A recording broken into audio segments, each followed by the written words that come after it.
On April 23, 2026, a 23-year-old lawyer named Priyanshu stood on the edge of the 5th floor of the Kanpur District Court. His heart was pounding, his hands were shaking, and minutes later, he stepped off. Just before he died, Priyanshu posted a note outlining a lifetime of humiliation. He wrote about being stripped naked and chased outside by his father for drinking a mango juice at age 5. He wrote about being forced into a computer science degree under the threat of eviction. Look at this chart mapping parenting styles by the level of demand placed on a child versus the emotional responsiveness of the parent. Suicide is an extreme outcome, but the environment Priyanshu grew up in is remarkably common. In India, a massive 62% of families fall right here, into the authoritarian quadrant. This means strict rules, zero emotional support, and a demand for absolute compliance. While parents maintain this level of control with the hope of forging a successful adult, the patterns seen in clinical studies suggest a different outcome. We often see heightened anxiety levels and adults who struggle with basic life decisions because the ability to think independently was never allowed to develop.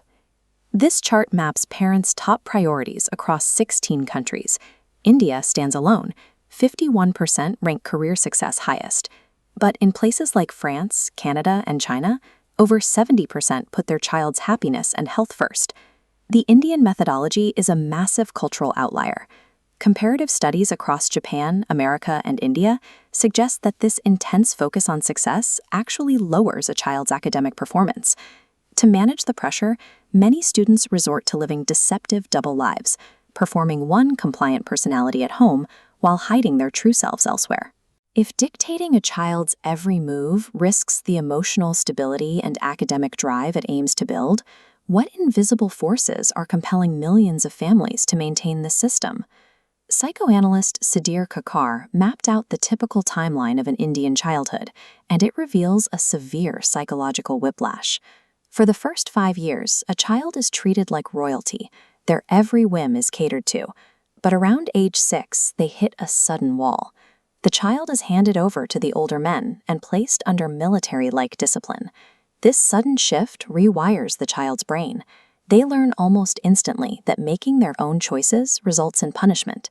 Love and safety become strictly transactional. They are only granted in exchange for compliance. But the parents aren't operating in a vacuum either. They are constantly monitored and judged by an unwritten social credit system known as Log Kya Kahenge, what will people say? In a traditional structure, this system places a heavy burden on women. A mother's social identity is often tied to the obedience of her child. A rebellious kid is a direct threat to her status. When parents enforce these draconian rules, they are desperately trying to protect their own reputation within a social hierarchy where respect is the only currency that matters. Then there is the cold math of living in India. The country lacks a reliable social safety net or state-backed pension system for the elderly. In the absence of retirement funds, a child becomes a literal insurance policy. This economic void turns raising a kid into an anxious business transaction. If the child's career fails, the parents face actual destitution in their old age.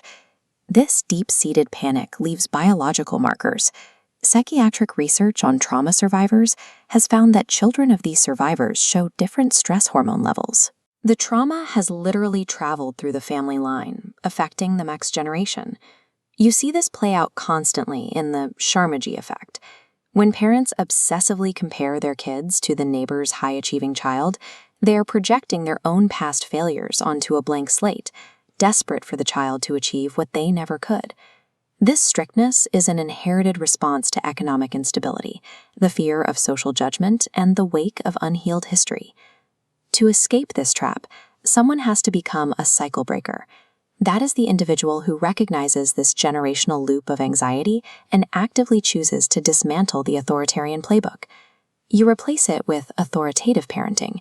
You still set boundaries and rules, but you pair them with clear explanations and emotional safety. You engage in conversation instead of just issuing commands. Look at the Netherlands. By prioritizing childhood autonomy over top-down control, the country consistently ranks #1 globally for youth well-being and life satisfaction. Meanwhile, under the authoritarian model, India ranks 116th. Granting a child emotional safety and autonomy provides the stability needed to raise a confident, functional adult. So prioritize connection before correction. When a kid makes a mistake, let them experience the natural consequences of their actions, instead of ruling them through the fear of arbitrary punishment. We spend our lives obsessing over passing down property, fixed deposits, and gold. But all of that wealth is meaningless if the child inheriting it is broken inside. Parenting is not a competition to be won against your child. The most vital inheritance you can leave behind is a version of yourself that is emotionally healed.